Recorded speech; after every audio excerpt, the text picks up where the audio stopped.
उस वक्त की मैं स्थिति आपको इसलिए बताना चाहता हूं कि जरा याद करें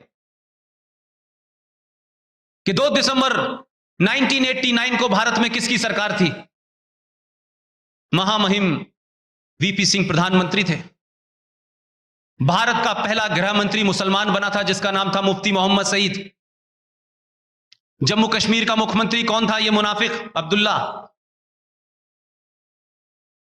2 दिसंबर को उस शख्स ने शपथ ली भारत के गृह मंत्री की। भारत का पहला मुसलमान गृह मंत्री था। लोगों को लगा कि भाई मुसलमान है, हमें यकीन करना चाहिए। बड़ा मुसलमानों को रहता था कि साहब होम मिनिस्टर नहीं बनाते हैं, हमें कॉमर्स मिनिस्टर बना देते हैं, हमें फलाना मिनिस्टर बना देते हैं। लेकिन इस देश ने भी भरोसा किया कि ठीक है, संविधान की शपथ ले ली है तो इसको कुछ भरम होगा। लेकिन जो बात आपको नहीं बताई गई, मैं आपको डेट समेत बताना चाहता हूं। कश्मीर के इर्द गिर्द मैं इस बात को रखना चाहता हूं कि इन चीजों को समझेंगे तब आपको पता चलेगा कि आर्टिकल 35A और 370 हट गया। यह सिर्फ एक टेक्निकल मामला है। असली लड़ाई, असली चुनौती 7 अगस्त 2019 से शुरू हुई है।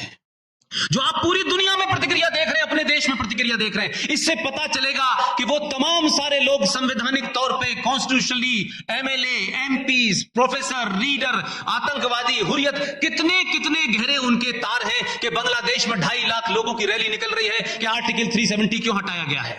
पाकिस्तान पागल हुआ जा रहा है, क्यों हटाया गया है। हमारे घर का किचन है, हम कहां पे गैस रखेंगे और कहां पे हम खाने का बर्तन रखेंगे, ये हम तय करेंगे, तुम कौन होते हो रखने वाले। लेकिन मैं ये बात का रेफरेंस इसलिए दे रहा हूं कि इन चुनौतियों को समझें कि कैसे आपका पूरी व्यवस्था बिकी हुई है, कैसे आपकी व्यवस्था में ऐसे लोग बैठे हुए हैं कि किसी के पास मैग्सेसे अवार्ड है, कोई दूसरा अवार्ड लेके घूम रहा है, और जिन लोगों को अवार्ड सरकारों ने दिए थे उन्होंने अब वापस कर दिए, तो 2019 में वापस करने के लिए अवार्ड ही नहीं है उनके पास। संकट उनका है बेचारों का। वो समझते थे कि हम अवार्ड वापस कर देंगे क्योंकि जिस पर्पस से मिले थे वापस करने थे उन्होंने वापस कर दिए। अब 2019 में कह रहे हैं ना तो हमें अवार्ड मिल रहे हैं, वापस क्या करें। बगैर अवार्ड के उन्हें कोई पहचानता नहीं है। तो आप सोचिए कि ये जो कुछ हो रहा है, जो पिछले कई दिनों से आप सुन रहे हैं, इस देश का एक वर्ग चिंतित है। यहां पे आसाम में, पाकिस्तान में मीडिया का एक वर्ग है, इंटेलेक्चुअल। देखिए साहब, उनके पास इंटरनेट नहीं है। ऐसे लग रहा है कि बगैर कोका कोला के पानी नहीं पीते, इतने आधुनिक हैं। और ये वो लोग कह रहे हैं जो ये कह रहे हैं कि 70 साल से भारत की केंद्र सरकारों ने हमारे साथ बड़ा सौतेला व्यवहार किया है। हम गरीब हैं, हमारे बच्चे जो हैं वो बेरोजगार हैं, हमें नौकरियां नहीं हैं, लेकिन इंटरनेट सबको चाहिए। मेरा गुस्सा इसलिए है इस समाज से। पंजाब में आतंकवाद अपने चरम पर था।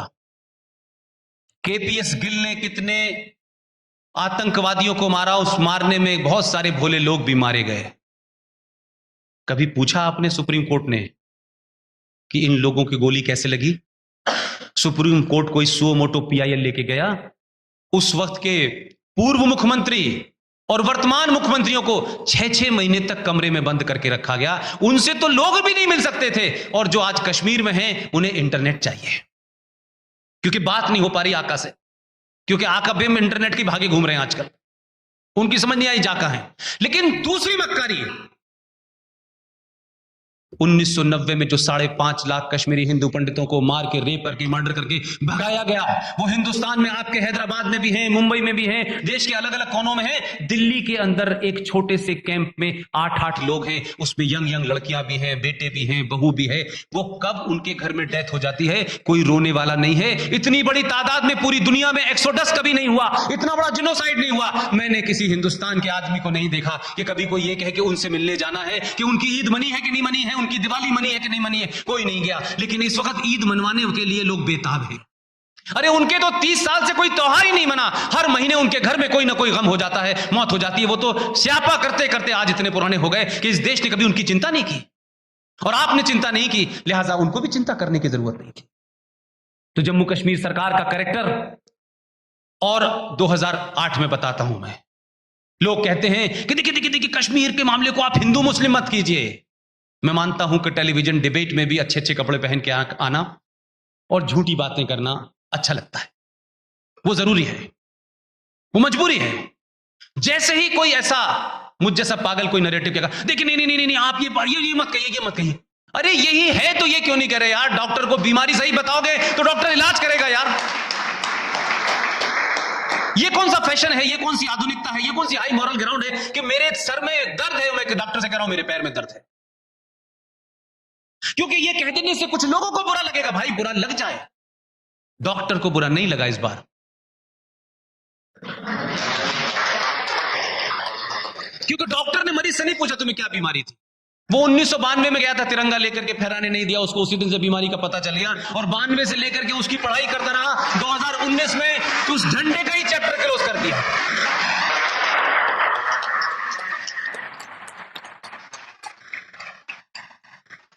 आपने कहा न होगा बांस न बज, देखिए पर्ची आ गई है। I am so happy. मैं जानता हूं कि महामहिम को शायद जाना होगा, मैं बहुत सारी बातें संविधान के अंदर कह रहा हूं, वो भी थोड़ा ठीक नहीं है। संवैधानिक पद पे हैं, उनके सामने ये खबर ना बने मैं को कोई ऐसी बात का सामना करना पड़े कि उनके सामने कोई ऐसी बात हुई है। मैं अपनी बात समाप्त करता हूं और चाहता हूं कि मैं आप बुलवा लें उनसे। सर 5 मिनट बोल के चले जाएंगे, आप कंटिन्यू कीजिए। बुलवा लेना उसे। जी सर। तो बुलवा मैं नहीं मैं बोलूंगा, मैं रहूंगा, मैं नहीं जा रहा। अरे साहब, मोहन भाई ने और आपके यूनिवर्सिटी के तमाम लोगों ने हवाई जहाज की टिकट आने की दी है, जाने की भी दी नहीं है मुझे। नहीं, मैं इसलिए कह रहा हूं कि उसमें एक संवैधानिक बात है कि महामहिम को जाना होगा। मैं मानता हूं उनके अलग प्रकार कार्यक्रम होंगे, आप उनको सुन लें। मैं जब भी शुरू करूंगा तो उसी धार पे शुरू करूंगा, चिंता मत कीजिए प्लीज। नो तो मैंने कहा कि मैं आप जिस पद पे हैं, बोले नहीं आप हमारा बोझ कम कर रहे हैं।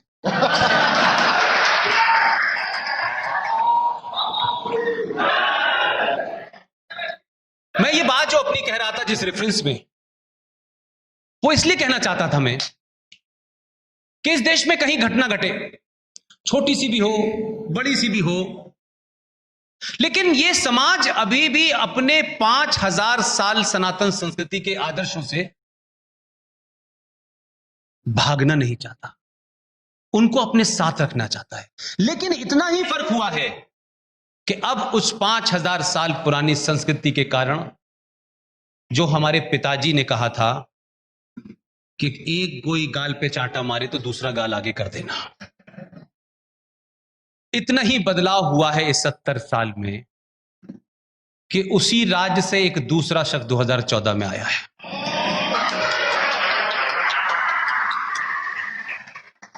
खाना दोनों एक से ही खाते थे, पानी भी एक ही सब पीते थे, वो भी पराकाष्ठा थे, अंतिम सीढ़ी थे। लेकिन क्या आप इसे कह सकते हैं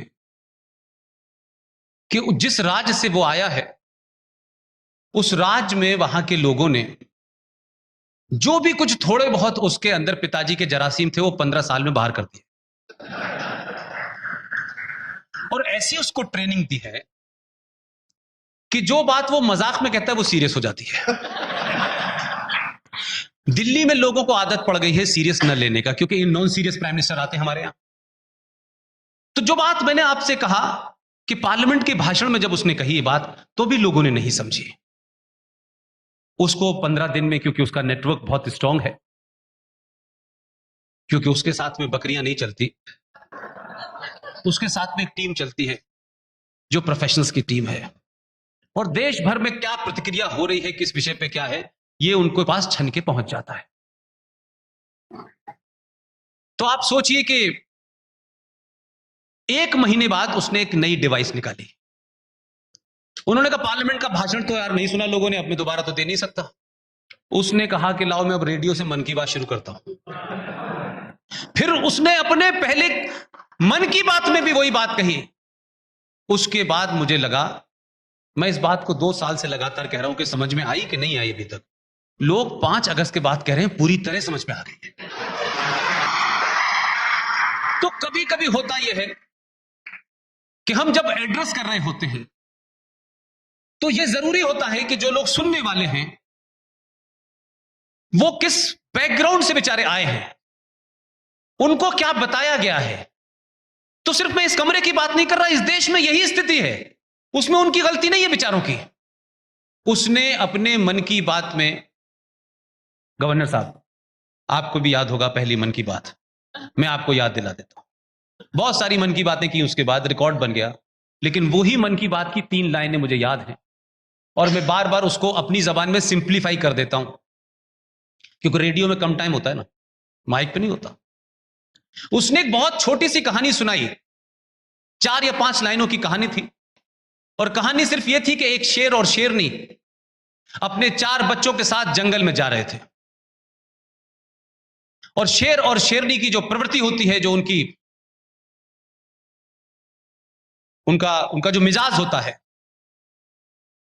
वो अपने शिकार को देख करके शिकार करने निकल जाता है। तो भेड़ों का एक झुंड आ रहा था, भेड़ उनका एक झुंड था। तो शेर और शेरनी जिस तरीके से अपने शिकार करने के लिए दौड़े, और उन्होंने शिकार किया, शिकार करते करते वो आगे निकल गए, और शिकार करके वो आगे चले गए। पीछे मुड़ के देखा काफी दूर के बाद, तो उन्होंने देखा कि उनके 4 बच्चों में से 3 बच्चे हैं, वो आ रहे हैं, एक बच्चा कहीं पीछे छूट गया। तो शेर शेरनी ने ढूंढने की चिंता नहीं की, रात हो गई, जंगल में चले गए। कई 100 सालों के बाद वो शेर दोबारा से उसी रास्ते पे कहीं गुजर रहा था। उस शेर ने उस बच्चे को, जो काफी बड़ा हो गया था, भेड़ियों के बीच देखा कि ये भेड़ है, इनके बीच में ये बच्चा घूम रहा है, और उसकी सारी हरकतें भेड़ों जैसी। उसने उससे कहा कि तू शेर की औलाद है। बोला नहीं, मैं सेकुलर हूं, मैं शेर की औलाद नहीं हूं।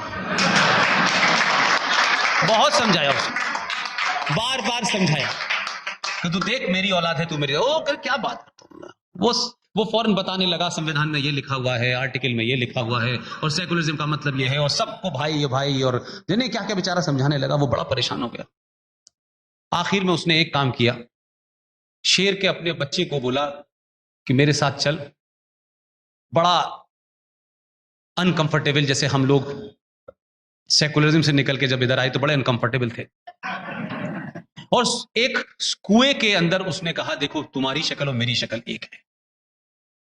तो जब उस बच्चे ने पानी में झांका और देखा कि शेर की शक्ल मेरी शक्ल तो एक है, इस पे तो कोई दो राय नहीं थी, तो शेर ने उसका हौसला बढ़ाने के लिए बहुत जोर से दहाड़ लगाई। तो क्योंकि उसकी फितरत, उसकी डीएनए का हिस्सा था, क्योंकि वो शेर था, तो डरते डरते डरते उसके मुंह से भी दहाड़ निकली, और जैसे ही उसने दहाड़ लगाई तो बोला मैं शेर हूं। अच्छा, आपने अभी ताली बजा दी। उसने 1000 साल के बाद कहा आप शेर हैं और शेर की औलादें हैं। अपने शेर हैं तो शेर होने का एहसास करिए और शेर के पुरुषार्थ को पूरा करिए। यह समाज जो 1000 साल से भीड़ों के बीच रहते रहते अपनी पहचान खो गया था, अपने आदर्शों को खो गया था, अपने हथियारों को भूल गया था, देवी देवताओं को पढ़ता था, शास्त्र को नहीं पढ़ा, शस्त्र को नहीं पढ़ा, तो आप 1000 साल आपको बौने लोगों ने गुलाम बनाया। तो 2014 में आपको पता चला कि आप भी शेर की औलाद हैं। यह सिर्फ कहानी इतनी भर थी, लेकिन धीरे धीरे लोगों को 2014 में जो नहीं समझ पाए थे, पीछे रह गए थे, वो 2019 में भी उन्होंने दहाड़ लगाई और फिर वो 282 से 303 तक पहुंच गए।